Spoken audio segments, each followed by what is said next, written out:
Do it. As you can probably see, today's cold opening, Maude, 8 years old, has realised she can control people and things with her mind, and she has decided to make her cousins, Osmond and Willard Tinker Turnbull, dance like ladies. Yes. Would you like to be Maude? Would you like to be Osmond and Willard Tinker Turnbull? I'll be the brothers. Okie dokie. And action. Oh, boys! How are you today, boys? I'm Maude. I'm good. How about you, Willard? I'm okay. Boys, I've been wondering, do you boys like to dress like girls and ladies and dance? No. Yes. I mean no. Well, I've got a suggestion for you, Why don't you put on these clothes and dance like ladies?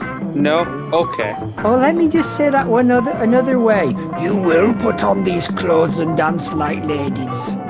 We will put on these clothes and dance like ladies.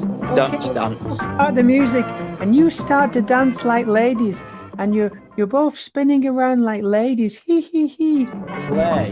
La la la. This is humiliating but somewhat freeing. Thank you, Maude. You've opened our eyes. Darn it! Maude! It's a Maude Goodman cast season 3.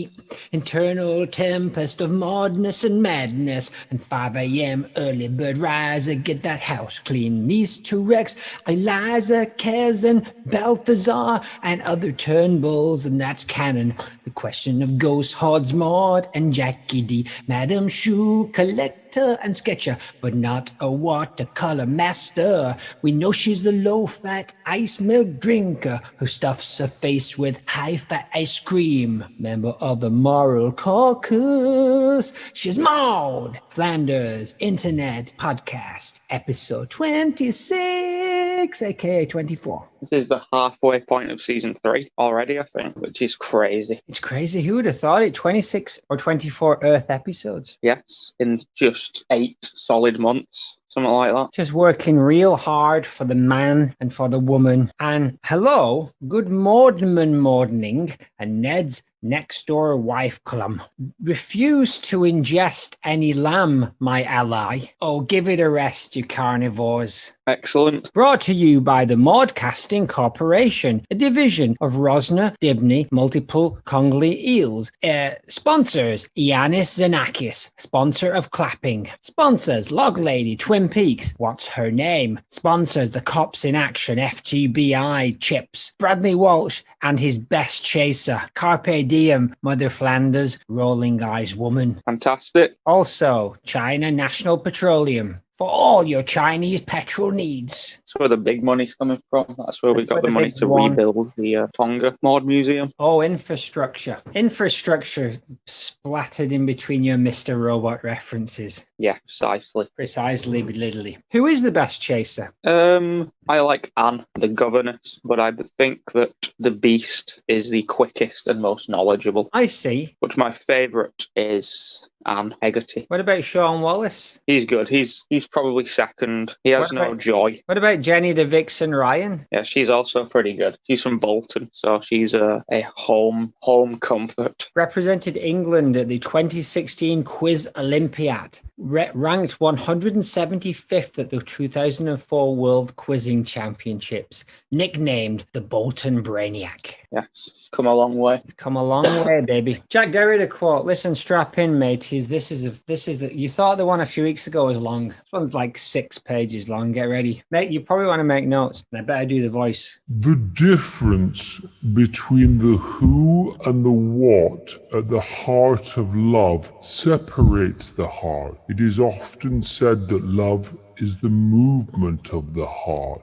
Does my heart move because I love someone who is an absolute singularity, or because I love the way that someone is? Often love starts with some type of seduction. One is attracted because the other is like this or that. Inversely, love is disappointed and dies when one comes to realize that the other person doesn't merit our love. The other person isn't like this or like that. So, at the death of love, it appears that one stops loving another not because of who they are, but because they are such and such. That is to say, the history of love, the heart of love, is divided between the who and the what. The question of being, to return to philosophy, because the first question of philosophy is, what is it to be? What is being? The question of being itself is already divided between what and who. Is being someone or something? I speak of it abstractly, but I think that whoever starts to love is in love or stops loving, is caught between this division of the who and the what.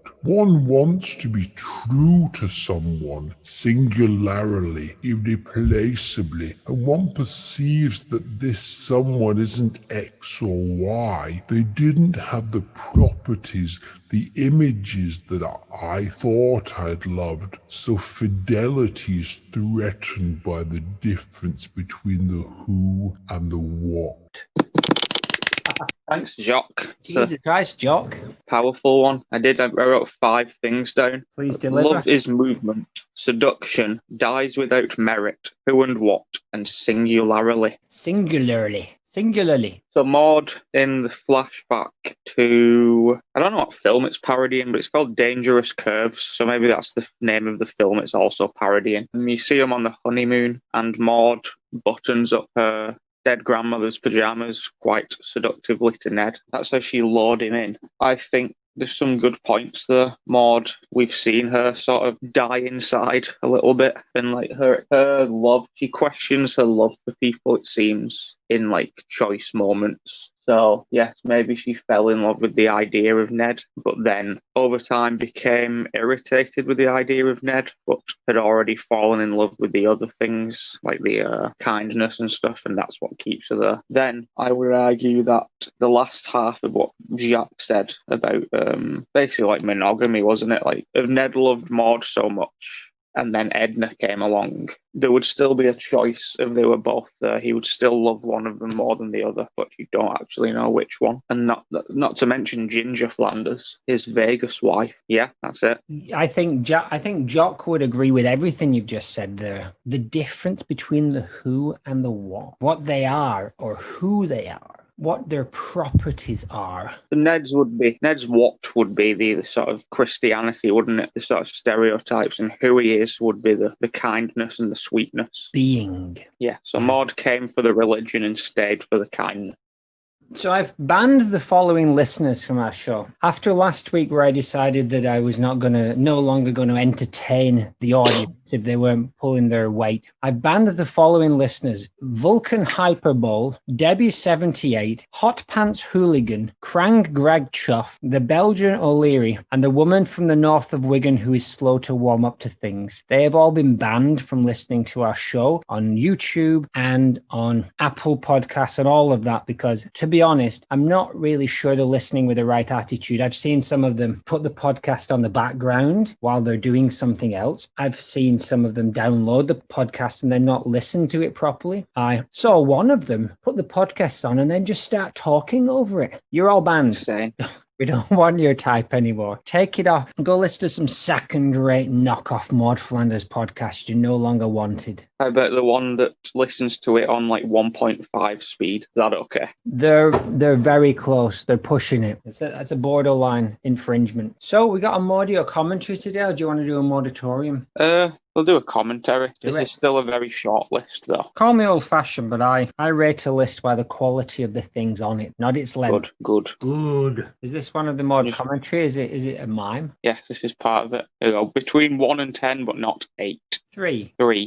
Dead Putting Society. This is similar to the Karate Kid about golf training. I said that.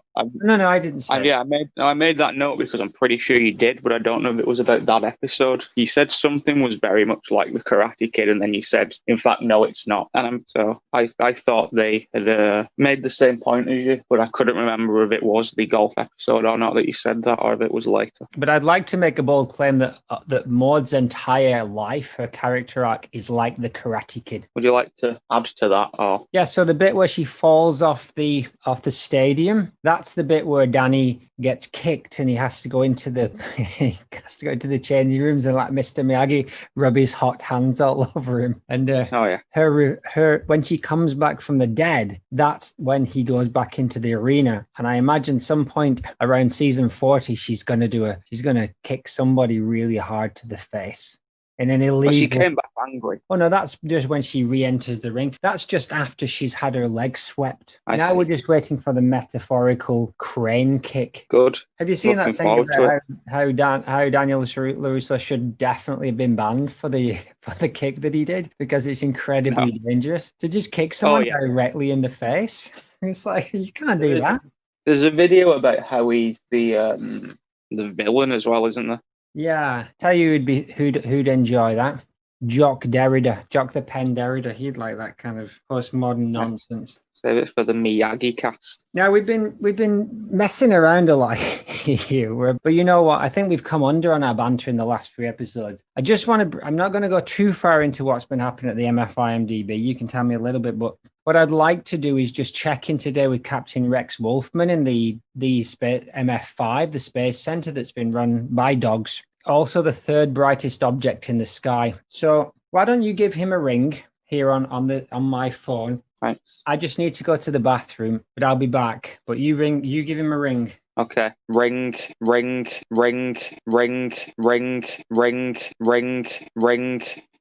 hello. Is that Rex? Yes, it is. Can I help you? Good. How's the space station going? Well, the science focus today aboard the MFIMDB space station was on human research study, observing the astronauts' muscular system. Yeah, good. It's nice to... All 7 crew members also gathered today on Friday afternoon, familiarized themselves with emergency hardware.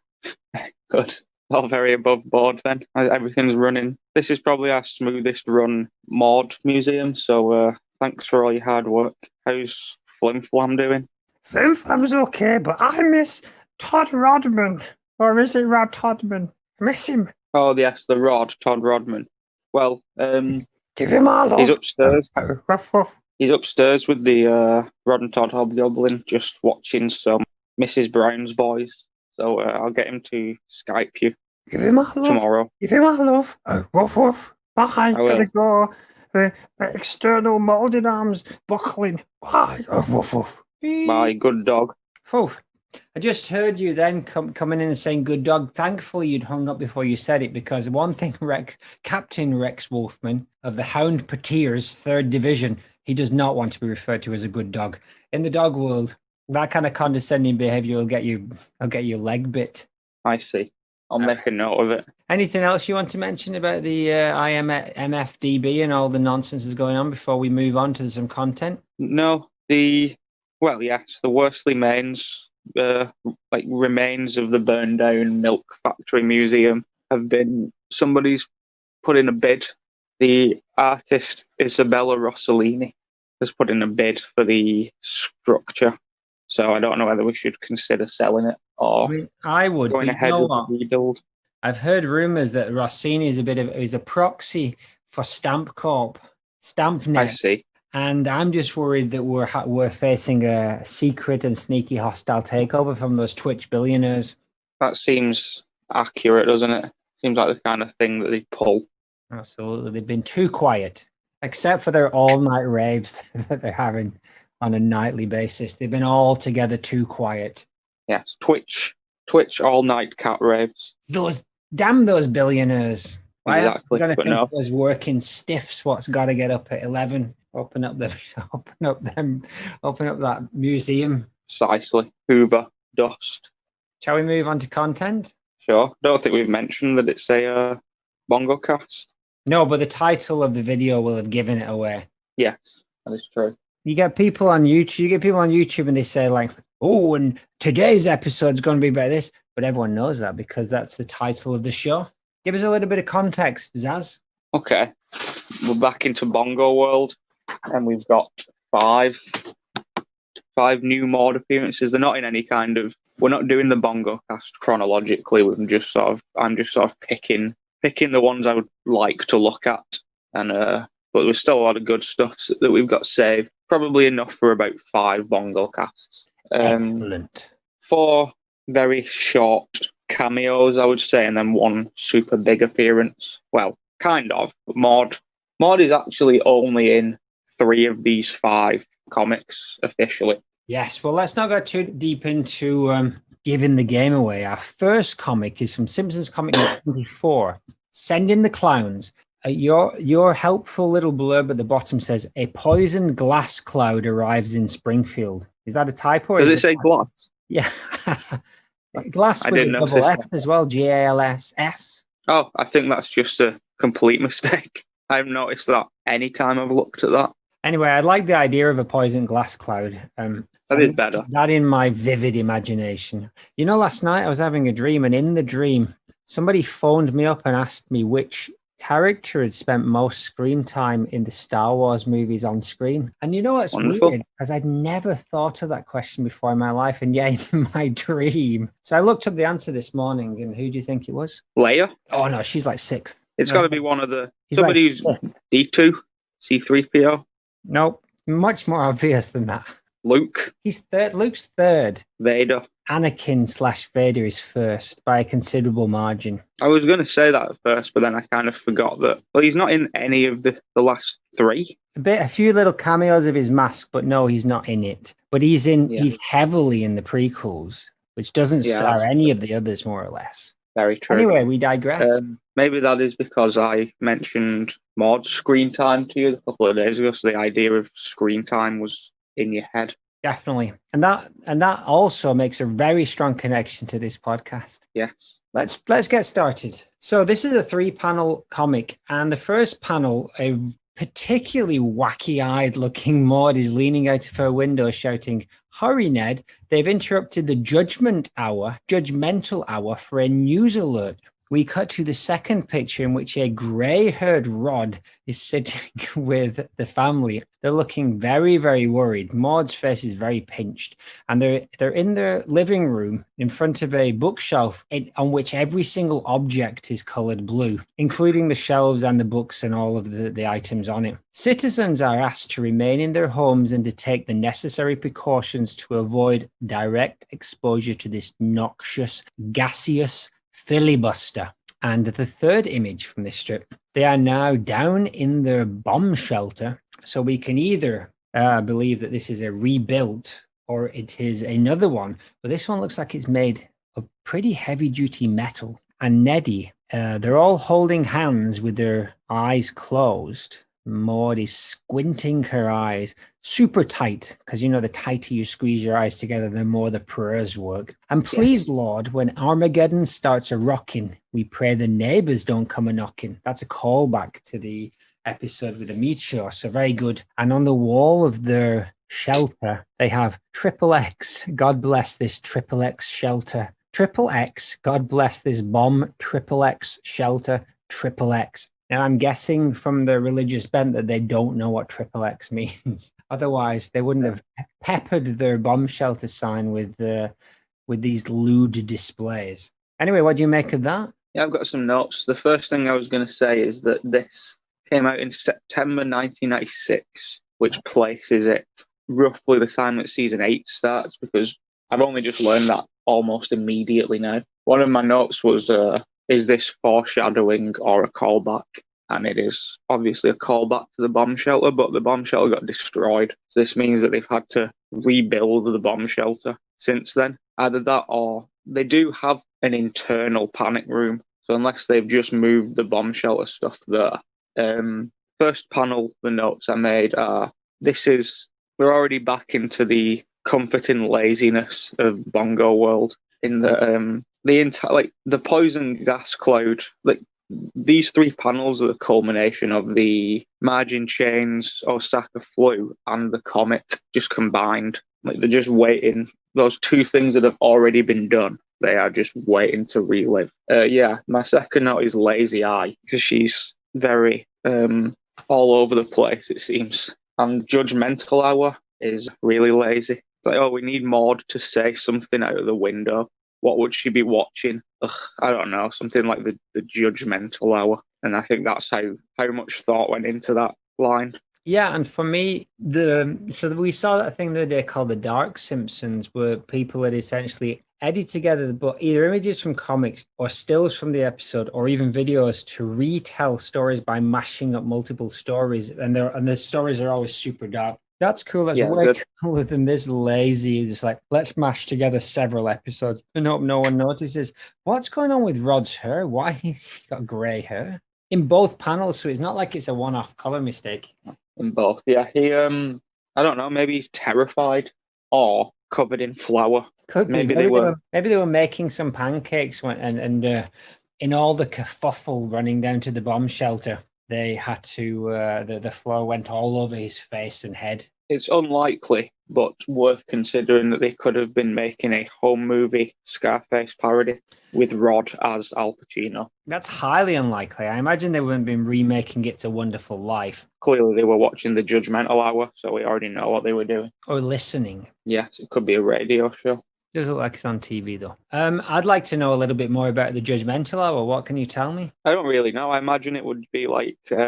the only experience I've got of this is when I was in America, and sort of like you'd flick through the channels and you would find the commercial Bible channels where it's televangelist. Phony. Yeah, that's the word. I imagine it's that sort of setup, and it's weird that there isn't a Simpsons televangelist character. That seems like a missed opportunity. But not an opportunity we're going to miss, is it, Zaz? Certainly not. That's pretty much it for I picked small ones because I think the last one's going to take us a considerable amount of time to get through. Yeah, but I mean, this one's rich because it refers back to several other episodes. And really, the only thing I'd like to just take a few seconds to look back at is just how goofy Maude's eyes are in that first picture, because which character is it that they draw with like the wacky eyes like that? There's a couple, like it tends to be crazy people, like the crazy cat lady. Yeah. And occasionally Cletus. And she's straying into Rick and Morty territory there as well. Yeah, it reminded me of that movie Old Dogs. Have you seen that? All Dogs or Old Dogs? Old Dogs. No, that's a real movie. Yeah, it's Travolta and Robin Williams from like 2009, and it's really, really out of place. I think they wrote it as like an adult movie, aimed at adults, and then at the last second changed it to like a Disney movie. So it's very weirdly. And there's a character in it who it's I can't remember the name of the actress, but she doesn't have a lazy eye. But they decided to give this character a lazy eye for absolutely no reason other than it being visually funny. If there's one thing that Travolta and Williams insisted on in their movies, it was mocking the disabled. Yes. It's insane. You should look at that. Robin Williams has blackface in it, and it's from 2009. Didn't he die in like 2008 as well? No, he only died like 5 years ago, didn't he? I know that. Shall we move on to the second one? So Simpsons Comics 42, the Homer Show. I'm a little bit puzzled by a few of this. So we essentially have the Flanders sitting at a picnic table. There's soda on the table, which is usually a no-no. Maude is turning her head 180 degrees backwards by the looks of it, and looking over her shoulder at a Todd Flanders who is saying, "Mummy, the smelly men are being funny again." Ned has his hands clasped and he's looking up to heaven. Rod, we don't know what's going on. So in the background, we have Barney, Moe, Lenny. Homer's kind of harassing Bart. And there's a few, maybe the drunks from the bar are in the background. The comic book guy looks to be carrying a bunch of hamburgers in the background. The drunks at the table, Barney and co, are shouting of cabbages and kings, which is a line from Alice in Wonderland, right? I just assumed it was from the Jabberwocky. No, it's from the Walrus and the Carpenter. The time has come, the Walrus said, to talk of many things, something, something, something, of cabbages and kings, but which was written by Lewis Carroll. Homer is shouting, "Where do you think you're going, boy?" And then down at the bottom, this is all drawn in kind of a sepia tone, oldie, worldy, early 1900s kind of like vibe, but people don't seem to be wearing necessarily clothes from that era, or it's hard to tell. And then in the bubble, it says, "And Flanders tried to say grace." And it says colors Nathan Kane, edits Bill Morrison, Jabberwocky Matt Groening. So all in all, quite a puzzling scene. Yeah, I included it because I like the style concept. This is, if they're going to do stuff, this is what I would prefer them to do. Like sort of parodies that sort of incorporate a different style. So it reminded me a bit of the Raven, the Treehouse of Horror 1 Raven, Santa, where that story wasn't, they just sort of didn't really change the story to make it funnier. They just used the story of the Raven and added a few jokes, whereas this, yeah, just from this panel alone, it looked to me like maybe they'd been pretty faithful to some Lewis Carroll stuff. This is from April 1999, which would place it roughly season 10 time, and it's called Slobberwacky. And also on the cover, this is something I've missed and just sort of spotted, but on the cover of this comic, the main story is unrelated, but you can see her on the cover too. A classic back of the shot. Yeah, it's weird that they're not. The clothing is exactly the same. Like, it looks like this could just be a Simpsons barbecue drawn in a different style, as opposed to set in a completely different time. Like, you don't see any of them in, like, I suppose the story isn't really set at like the Jabberwocky story isn't set at a specific time, is it? So it doesn't have to be old, but I like the kind of fairy tale look to this. The other point, she looks concerned for Todd's worries, is the only note I actually made about Maude in this. She looked, just this is what we expect from her. This is Maude at her most recognisable, just doing nothing herself, but expressing some kind of maternal concern. Not a lot going on. They're just next to these drunkards, and once again, they're eating food next to a bunch of people doing ridiculous things that they're not necessarily taking part in, like we saw last week in Uncle Mo's family feed bang. And the barbecue. Everything. There's a lot of Flanders eating while madness goes on around, and there's a bit of a theme going on there. There was the Mexican thing last time as well, when they were in the Truman Show thing. I also, maybe the hobby is sort of going, Maude would like this the most out of the four of them, but going out for meals just on the basis of judging the tables around you and, sort of to make her feel better about herself. Interesting. I think you've never dug into the judgment before as to why she judges. I think, yeah, it's an inherent sort of, I think Magdalena might have a lot to do with that. I think Magdalena was a rough, hard woman, and Maude. But again, I think that she's just inherently a bit smug. I think there is, as much as we love Maude Flanders, we have to also take the slightly less amicable qualities about her, which, yeah, I do believe that she thinks that she is better than some people, if not all. As Captain Rex Wolfman might say, you've got to take the rough with the smooth with Maude. Maybe that's his catchphrase. Yeah, on a Redbubble t-shirt. Oh yeah, by the way, we now hawking our merchandise on Redbubble, so don't be afraid. You can give us, or more to be more accurate, you can give Redbubble most of your money, and we can take a small percentage for merely providing the product. Yeah, if you want a Garrett Conrad Boner Goodman duvet for only $65, then that's the place to go. The last point I had about this rip-off. The last point I had about the Jabberwocky was the other Simpsons connection to it is the Jub Jub bird, and Selma has a iguana called Jub Jub, which I think there's a story about Conan O'Brien used to just say the word Jub Jub to make people laugh. I think he puts it in everything he does. So the reason that the iguana is called Jub Jub is because of Conan O'Brien, but I don't know if that came from the Jabberwocky. It's a great poem. Yeah, I just had a look. 1870. It's an old book, but good work, Lewis. Oh, frabjous day. Exactly. Number 3, Simpsons comic number 53, The Beer Boys. Just a single cell, just a single panel of this comic. Neddy, very happy. Maude, flapping her hand like she's got like a Wolverine claw of broken glass. She's in hysterics, Maude, at this, what's going on. We can see Todd dressed up with a boom mic and some headphones on. They're going to do some audio recordings. And we have Rod behind the camera who's waving his hand in front of the camera. So we're looking through the camera. It's got a real nice quality to it, this cartoon. Lots of those like old-fashioned dot style print. And Neddy's saying, with the help of my two true blue crew buddies, Rod behind the camera and Todd on sound, we'll have a fan-diddly-tastic time as we see the sights of Springfield. Maude obviously not invited along. She's screaming with glee. Maybe that she just gets rid of those boys for a day. Who knows? And she says, you boys have fun. I packed sandwiches! !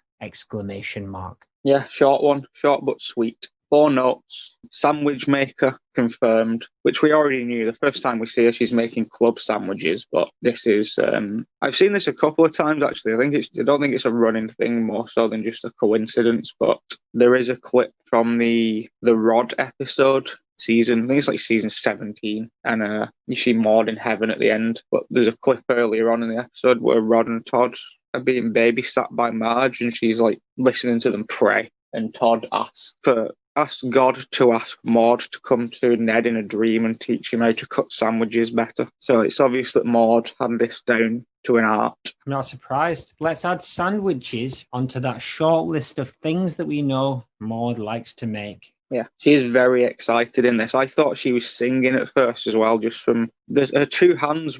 She looks like she's doing that sort of Mariah Carey thing where you put your like Christina Aguilera, where you put your hand to your ear and then like sing in different. Yeah, she looks like she's doing that. Well, you move your hand up and down like you're trying to like pitch the like conduct the pitch with your hand while you're singing. Yeah.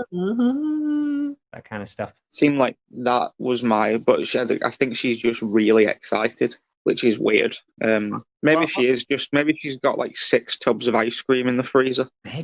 Maybe she's going to have a bit of a naughty Maude day by herself, and maybe as soon as they've gone, she's going to head out and do all of the things that she can't do when the boys are around. And maybe even though the comic is called A Day in the Life of Ned, what we're more interested in is a day in the life of Maude. Correct. Something that we never get to see, sadly. What else do you think she would do in this free day after she's gorged that ice cream? Well, again, it depends how she's a very behind closed doors character. So from what we know about her, as long as we're correct and there isn't any more sort of weird stuff going on that we're yet to find out about, I imagine she would kick back with a tub of ice cream and watch the Judgmental Hour for an hour, and then maybe do some creating, maybe a wind chime or of Rod and I imagine it's circumstantial. So say if Rod and Todd need something doing, like maybe like sewing their shorts because they got ripped by, like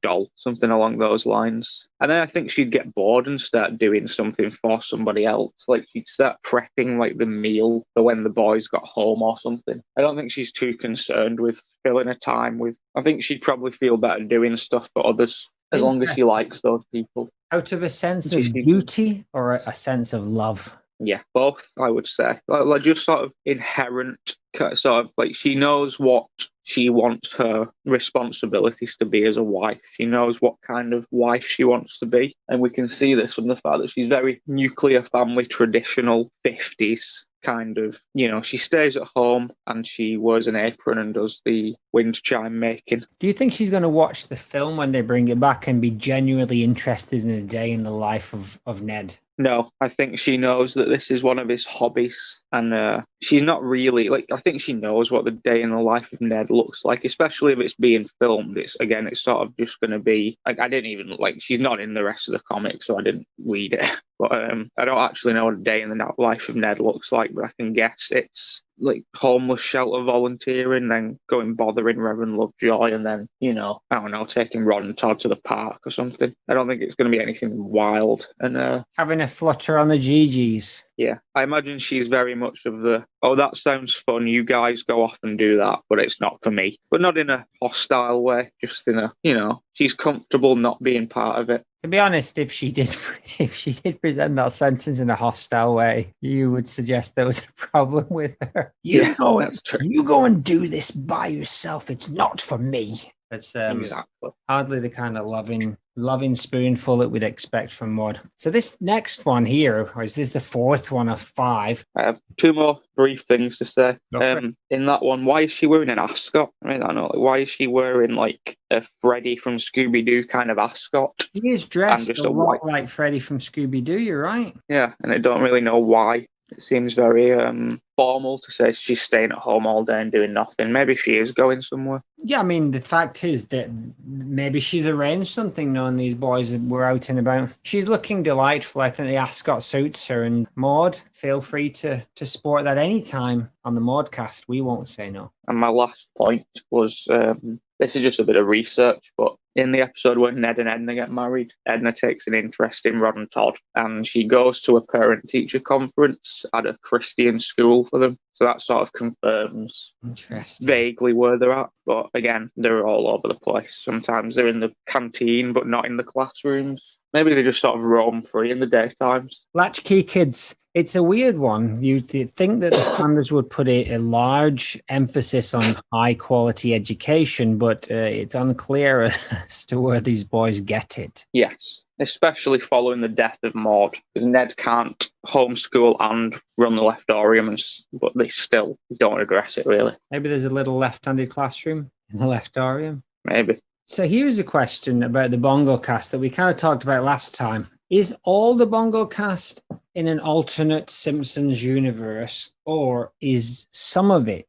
Now, some of it's clearly fantasy, like this next one we're going to come to clearly is not. This is a future one. But, you know, the ones that are like bog standard, like that first one, how close is that to canon? It's hard to place. It's similar to, I've always sort of felt this with books and comics for TV shows. Like there was a lot of Buffy books back in the day, and they just sort of slotted between episodes as if. So I kind of always just assume, especially Doctor Who does it a lot. Like they're still bringing out stuff now, like audio books, aren't they, of adventures from like Paul McGann and stuff, who only did the movie. The Paul McGann years, yeah. Yes, the McGann cast. I do think in this, I would like to think that these things happened because The Simpsons, it's not as set in stone as say something major happens in a Doctor Who comic or a Buffy comic or whatever. The news. Yes. The news comic. Say something major happens in like the comic, you can never go past a certain point because if it is supposed to be like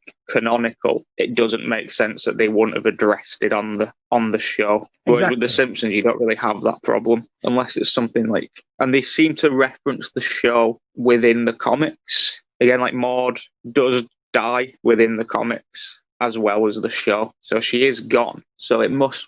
I place it as the same universe, unless it's something like the Jabberwocky or the future panel or the like. That's a given. See, I'm saying, let's make a decision now that anything such as the judgmental hour, that's a real thing. Yeah, that's I important. apply that also to commercials, but not.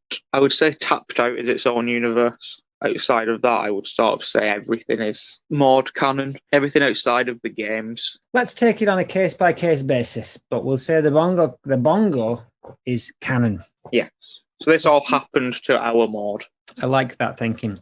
Simpsons Comic 156, The Simpsons Save the World. This is maybe my favorite one of the bunch. So we have what looks like a Homer-esque dude flying on some kind of hover bike, and he says the show ran from 2030 until the end of TV, shortly after the Invasion of Privacy Act, when people were entertained by reading their neighbors' diaries. And it's like a obviously a kind of museum, and it looks like just on the left I can see the outline of Lisa's head. And there's this big spotlight shining down on a huge statue, must be about 30 meters tall, of the Flanders. And Ned has his hand in Maude's mouth, grabbing her chin. She's down on her knees, kind of like grabbing his wrist. He's got a knife and he's shouting at her and looks like he's attempting to stab her. He's wearing a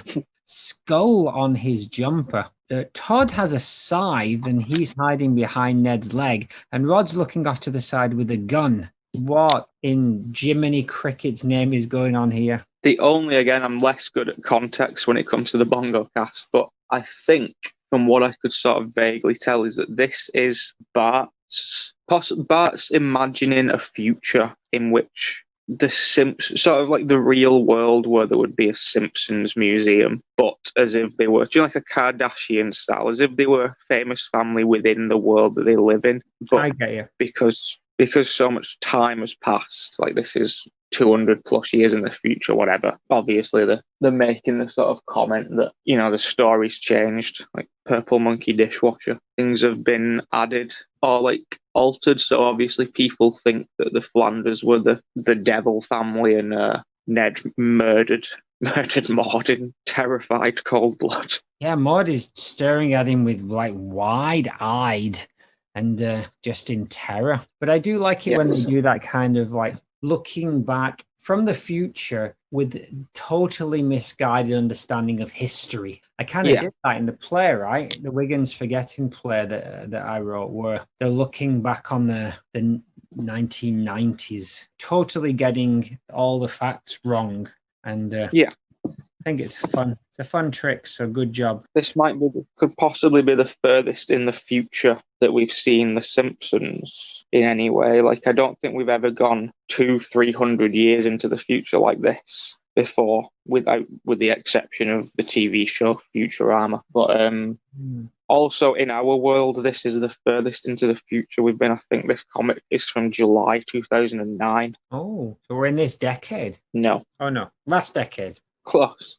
But yeah, so this is super far into like season like 20 or something with the TV show. And she started around season 20. I've noticed she does start making somewhat of a comeback. Okay. So this could be incorporated into that comeback. The 3 notes I've written are comically dark. This is the second Maude Flanders statue we've been presented with in the Simpsons universe after Praiseland. Yes. And because it's from Bart's point of view, like Bart's imagining this future museum, is this sort of a callback to the time that he was convinced that Ned murdered Maude in the Start of Darkness episode. So is this sort of like a furthering of that idea, and that he just sort of changed the story to that Ned did murder Maude? Could be. It's all a little bit bonkers, and I think if you remove Ned from that image, or even better, let's say this, right? Post-apocalyptic timeline. Ned, Maude and the boys go out there and they're getting involved in all that chicken shack finger-eating stuff. Some point at the end of season 3 or 4 in true Walking Dead style, we find out that Ned didn't die. He's back. Yeah. This is the end of like season 3 where he's just about to murder Maude, and then who would come along and save her? Jesus. Jesus. I mean, Uncle Mo dressed as Jesus. Mo would come along with a baseball bat with a nail through it, dressed as Jesus. He would distract Ned. Jesus! Boom! Mo takes him out with a baseball bat. Do you think in this image Rod and Todd are also against Maude? Because they seem to be, to me, it looks like they're protecting the two of them from, say, looks like they're sort of surrounded by zombies or something, and Rod and Todd are sort of waiting to protect rather than attacking Maude too. But Ned's obviously trying to murder her, but are they trying to stop Ned, or are they helping Ned? I don't think they're definitely not stopping Ned, but whether they're helping him directly is hard to say. To be honest, I'm struggling to find a context where this would happen. Yeah. What possibly could have happened to Maude to make Ned want to murder her? Maybe he found out the truth, which is to be discerned by us. It can't be just the ice cream. There's got to be something more. Maybe she did that thing like they do in Mean Girls, where she was swapping his low-calorie food for high-calorie food. Oh, my goodness. One would hope that even Maude wouldn't stoop to those depths. Shall we move on to the main event? Considering this is going to be a long one today, isn't she? It is. Briefly, the Beer Boys one was from December 2000, the Sandwich Ascot one. So that was close to her being dead. Okay. Like a couple of months. How sad that she discovered some new fashion just in the very few months before the Lord took her. Exactly. Simpsons Comics 115, Verti-Go-Areeno, a Vertigo parody, the Hitchcock movie. Chock full of this fake Maude lady. Laurie Goodman, you ask? I don't think so anymore. I think we know enough about Laurie now to know that this is not Laurie. However, it is definitely, she's got to be a Goodman at least. She's got to be a good one. She looks a hell of a lot like Maude. I got to tell you, this is a revelation because this is now canon. So if it's not Laurie, who is it? Is it the blue-eyed lady off the wall? Is it somebody else? She looks The blue-eyed lady, right. that's a good. It has to be an estranged relative, either that or somebody like really dark who doesn't care. That because if it was a relative of Maude, she would surely know Ned enough to be like, either not as violent with him or and she just wants to be left alone more than anything. She isn't trying to like con Ned. She's just going about her business, and he's the one following her. But she is quite nasty to him, and if she was related to Maude, she would probably know that was who he was. It could just be one of those coincidences, where like famous people look alike, like Katy Perry looks like Zooey Deschanel. Yes, it could be, but it's not. There's no other than the clothes. There's absolutely no difference. They haven't changed. It's just Maude's character model completely, isn't it? Like the coloring's different, but this looks as much like Maude as that lady we looked at last week at the barbecue. Yes. So it's possible this could be one of the two mysterious Goodman sisters that we don't know about, or the daughter of one of the Goodman clan. Yes, because but those are a generation above her. Her aunts and uncles. This could be one of the two question marks Marilyn's siblings. I would speculate that this is one of the question marks daughters. Okay, yes, I get you. Would you like to speculate So what Maude's her cousin? name might be? Morgana. Morgana Turnbull. Is that the aunt or is that the cousin? That's this lady, but I don't think her surname is Turnbull. I think she's either the aunt, I imagine, would be married, so the family name would change to Sizemore. Oh no, we already have that. Yeah, we have it's a strange choice of all the names in the world. You chose one that we already have. And Sizemore's on the other side of the family. They're over in the Goodman side, so we don't want to go Woodsley. there. Woodsley, Morgana Woodsley. I Woodsley. like that. It's quite regal. Yeah. And obviously with your Morgana Le Fay allusions, it's quite mysterious too. So we start off with Ned sat at a table drinking milkshakes with the boys maybe, and he says, being a single parent means I have to be mommy and daddy. And Rod says, like RuPaul. Ned, shocked, says, no, not like that. This is from 2006 as well, so this is sort of, RuPaul was a name, but not as big of a name as sort of when, like Drag Race started, like 2009 sort of time, and onwards from that, RuPaul became more of a household name to the generation I'm from. But RuPaul was already pretty well known to like your generation, or like 5-10 years older than me, because of sort of the 90s supermodel of the world sort of stuff. Oh yeah. RuPaul was well known in the 90s. In fact, it was weird. There was quite a long break before the Drag Race came about, so where RuPaul wasn't very well known for quite a long time. But she was a big name around in the 90s when I guess this came out. What year is this? This is 2006. All right, so a well placed reference there. So yeah, we see Ned. We see Ned, like, he looks a bit tired. His head's, like, leaning back, and he says, no, picking out rugs and furniture and dishes. What's that? I can't read that. Picking out rugs and furniture and dishes was your mom's job. I'm trying to fill her shoes. Sexist Ned Flanders there. Yeah. Maude did claim those jobs, so he is actually telling the truth. Yeah, as we just discussed with the Beer Boys one, I think she chooses this sort of maternal role rather than, I imagine if she turned around and said, Neddy, I'm a bit sick of buying all the rugs and dishes, two specific things.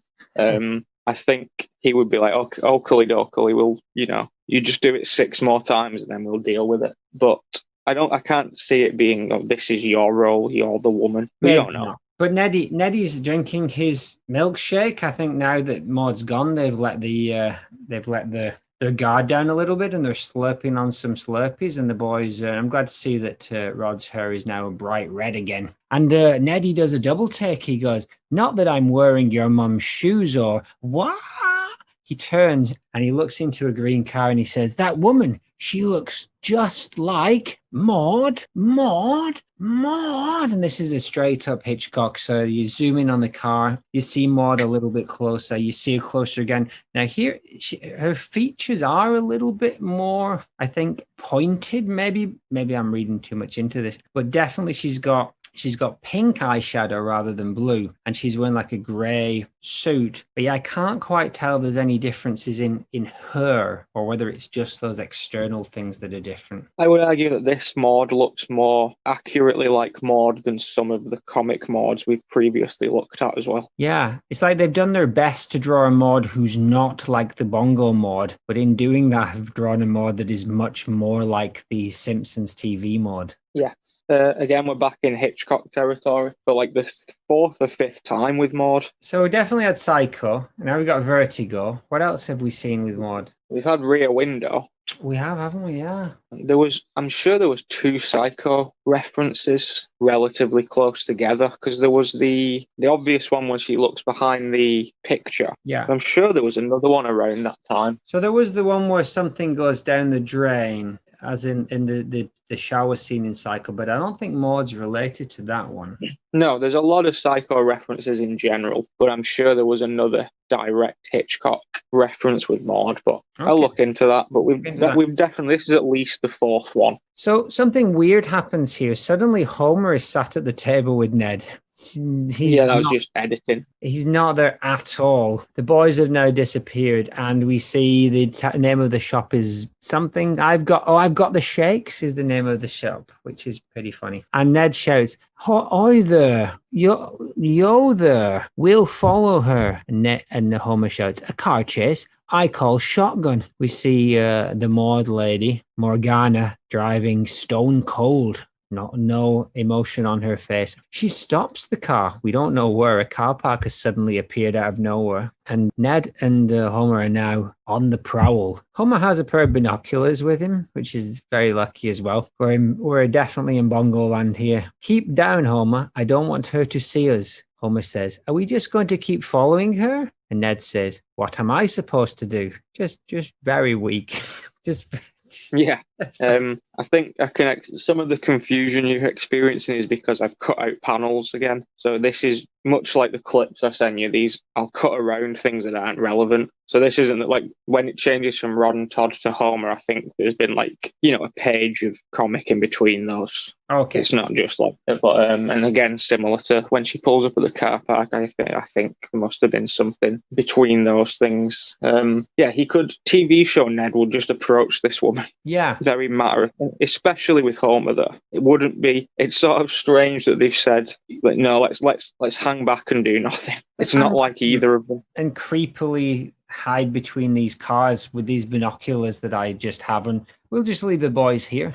And it's strange for in the real world that might work, but not when you're pushing like a 20-page comic where you need the plot to be fast moving. It's strange that they've gone for the no, let's just wait this out sort of route, as opposed to let's do something right now. There's a book by Scott McCloud called Understanding Comics, and in it he kind of talks about I think Will Eisner, the cartoonist, said this, that speech bubbles are essentially desperate. They're essentially a form of desperation in comic books because it basically means that your drawings are not good enough to actually show what you want to show. And there's a lot of this in the Bongo where people are just saying things that they'd never say in the show because we just don't have the movement. So the next page we have Ned, just really bad drawing of him, just crouched, almost saying, where did she go? And then the next thing we just see Maude Morgana buying a watch, and it says jewelry. Yeah.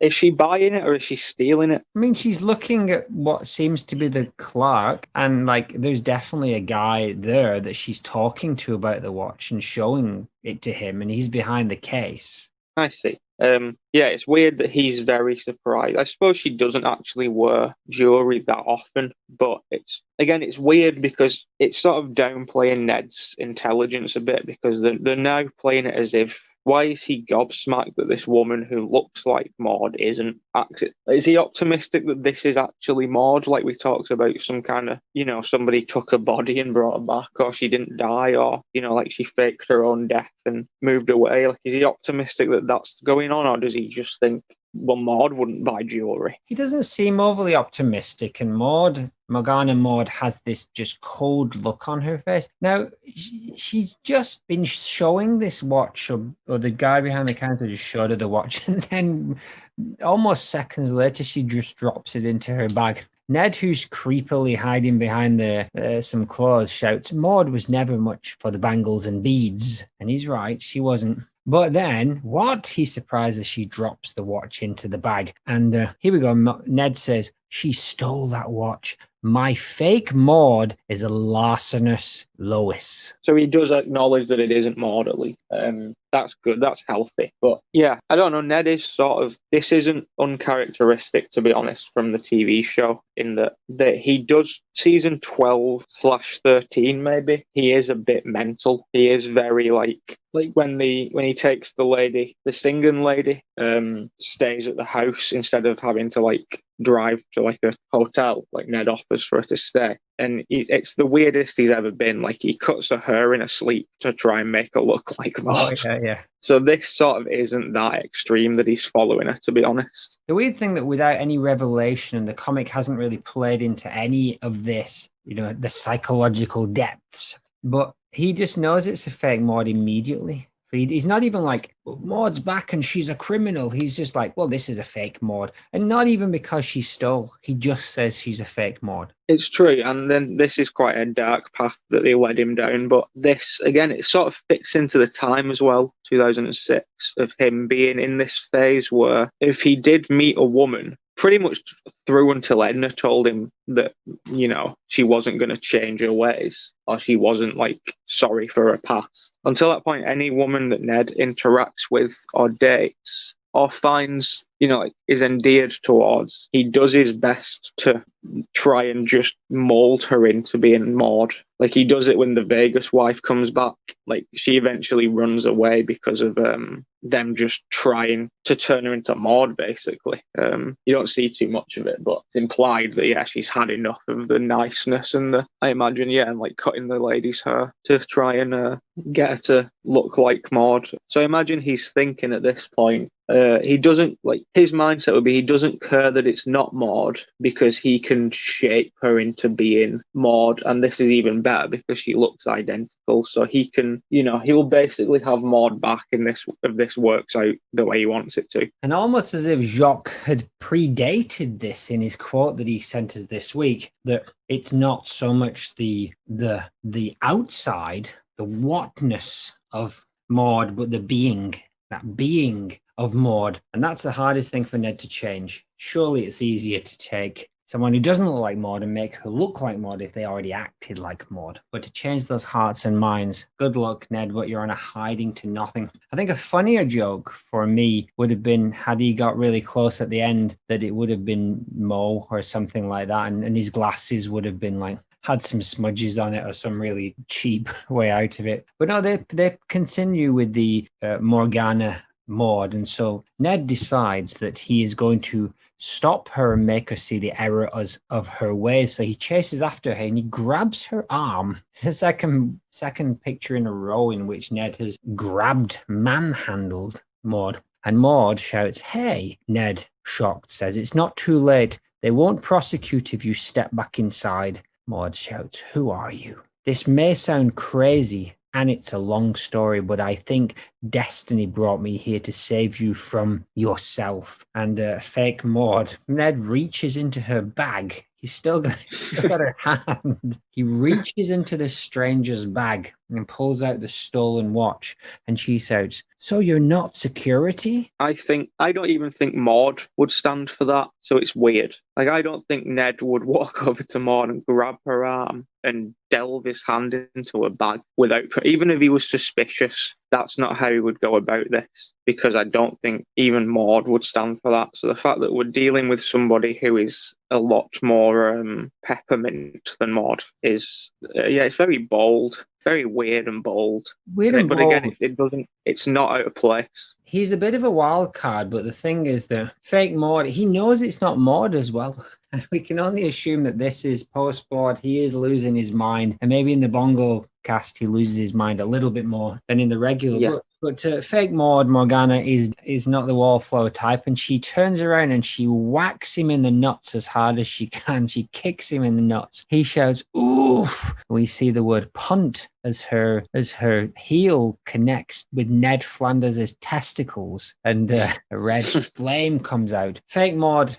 does not care about this. She runs away. There's that suspicious looking guy, shouts the security guard, and he's got the watch. So he's in trouble now. Maude's running away. Homer, for some reason, is just asleep across the pavement. Maybe you can tell me why. And she trips over him. And Ned, who's being apprehended by the security people, says, "I'm not the sticky fingers. There goes the lady with the 4-finger discount." He's right. I saw her on the security film, which makes no sense because the same dude only a second ago was also the one saying he's got the watch. Yeah, lazy. I do find it interesting that Ned said Destiny brought me to you when he's just been following her. So Destiny, it's not like he bumped into her a series of times. He saw her once, which could have been considered fate, but then he completely put it in his own hands. This isn't a Lost style situation where, everybody's showing up in the flashbacks. This is him just following this woman and taking something out of a bag. And if he'd done this like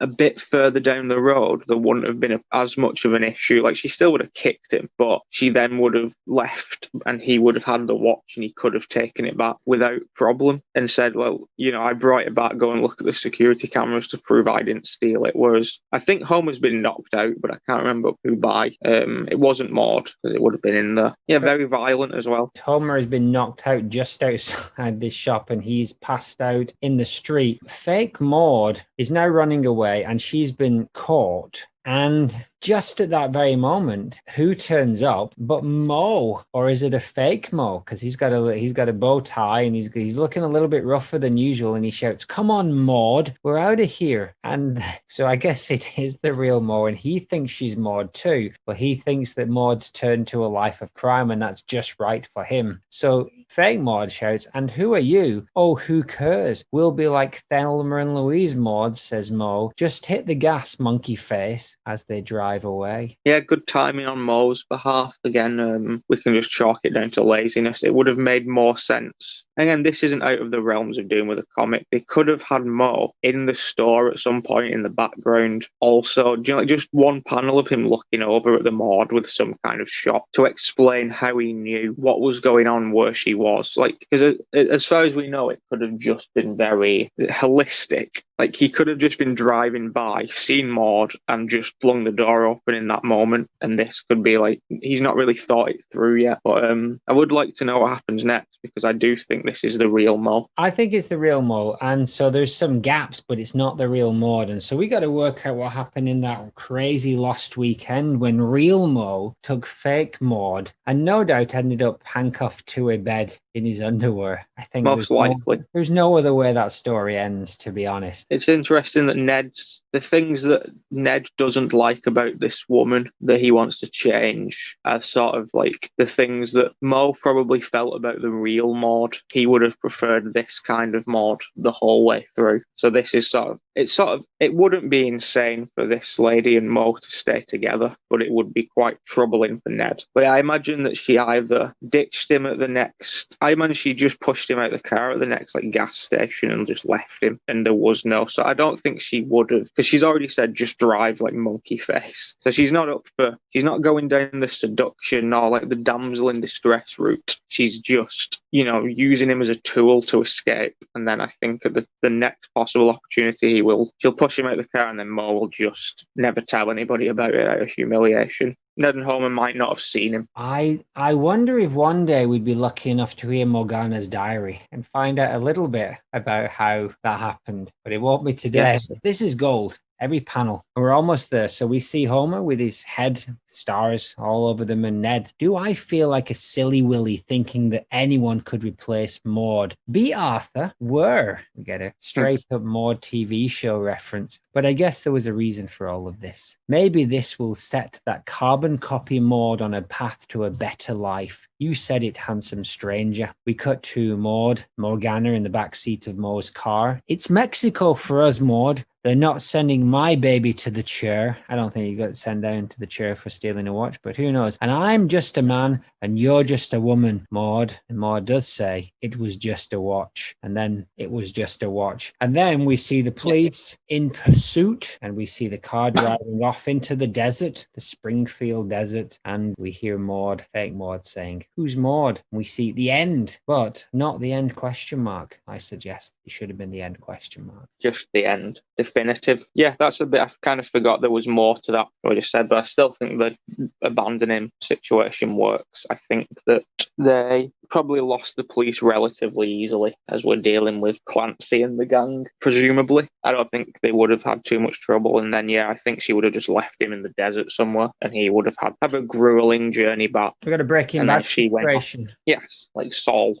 Saul Goodman, relative. Who knows? Saul Goodman. Which again, that's quite a connection because the only live action TV show I've seen reference by name Maude Flanders is Better Call Saul. Really? What did they say? Yeah. He describes a couple there's like a nice couple in the first season that he's trying to sort of fleece. And he just refers to them as Ned and Maude Flanders at one point. Nice. Well done, Bob. It's in the Maudecast, but we won't be getting there for a while. Does Bob Odenkirk appear in any Simpsons episodes? I feel like he will do later on because his brother is a long-time writer or director for The Simpsons from possibly like season 9 or 10 onwards, I think. And I think he's still there. Like Bill Odenkirk, I think. Really? So I think he's heavily involved. So it would surprise me if Bob, I'm pretty confident Bob Odenkirk's been in it at some point. Yeah. Cranston's done it a couple of times. So Bob Odenkirk appears as the mob lawyer in the episode The Fat Blue Line. I see. He's season 31, so late. Yes, Recent. Funny guy. Funny guy. All right, we've got to wrap it up here. Anything to say to the good people before we drive her home? No, this story feels like I've had this idea in my head for a long time of writing a story where Ned meets a woman who looks exactly like Maude, but is the sort of polar opposite. And then the RuPaul reference was thrown in too. So part of me thinks I might at some point write this story and send it back in time. Well, good if you do. I mean, don't change a thing because I think it's spot on and introduced us to their cousin. Now, if we had more time, I would run a spectral speculations. And today my question was actually going to be about those two missing Turnbull sisters and their children, because we know that Maude has at least two cousins. You mentioned that last time, right? Yeah. So I'm afraid no time for a Maude diary. No time for anything else. We got to do a song and wrap her all up. But exactly, it was a great episode. We did real well. Yes, so I enjoy the bongo. Me. All right. Osaka flew. Judgmental hour news alert. Lazy eye. Wonky eyes. Rod in panel 2 is off. Triple X bomb shelter. Vin Diesel. Flanders Jabberwocky. A look of concern. True blue crew buddies. I packed some fun sandwiches dressed as Freddy from Scooby-Doo. Mariah Carey hands. Murdering Maude with your hands in her mouth. Second statue. Skull on my jumper, scythe in my hand. Morgana Woodsley. Morgana Slurpsley. RuPaul. No further Verti-Go references. Hitchcock. One single Verti-Go reference. Poochie. It was just a watch. Mo. Mexico Mo. Mexico Mo. The end. The end.